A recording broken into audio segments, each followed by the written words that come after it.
Live at SFO this morning to show us what the situation is like there. I see you've moved inside, and the check-in is right behind you. I'm sure there's some cancellations on the board there, too.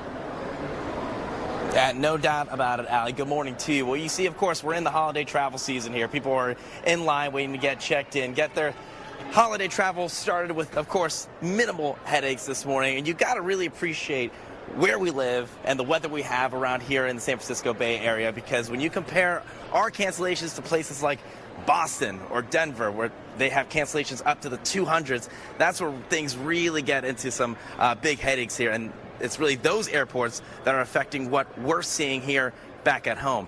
We just learned about a little more than an hour ago out of Seattle, a number of cancellations, which you see up on the board here this morning. That's because the airport there, the Seattle-Tacoma International Airport, has a layer of ice right on the runways, and now they have flights delayed and canceled pretty much until further notice. And we're getting word from Alaska Airlines that services a lot of flights from the Bay Area over to Seattle that they won't be having any activity in the air until at least afternoon. Now let's talk about some cancellations here in the Bay Area. According to information coming from FlightAware, there are about 50 canceled flights this morning at SFO. Oakland International seeing about 34 cancellations, and Mineta San Jose about 37 cancellations. These numbers almost double compared to what we saw this time yesterday morning, and those numbers, well, they just keep going up by the minute.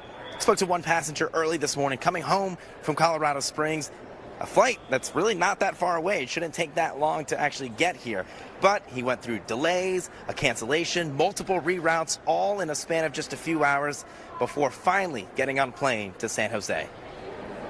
I haven't slept at all. I drank like, I don't know how many monsters yesterday, but I had to stay awake because I didn't know if my flight was going to get delayed or canceled.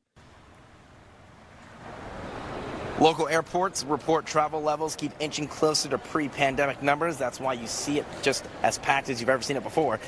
With COVID and flu cases on the rise, they suggest passengers wear a mask on their flights, but at this time there are no mandates in place. Airport officials at SFO tell me today is expected to be the busiest travel day of the year, with about 134,000 travelers passing through SFO. And this morning, once again, we're learning if you are expecting someone coming in from Seattle or Portland, that flight will not depart until afternoon today. And that's because of a number of different issues at a number of these different airports. Seattle in particular has a layer of ice on its runway that airport officials there are working to get taken care of and sorted out so flights can resume once again. We're live this morning from SFO. I'm James Torres, KTVU, Fox 2 News.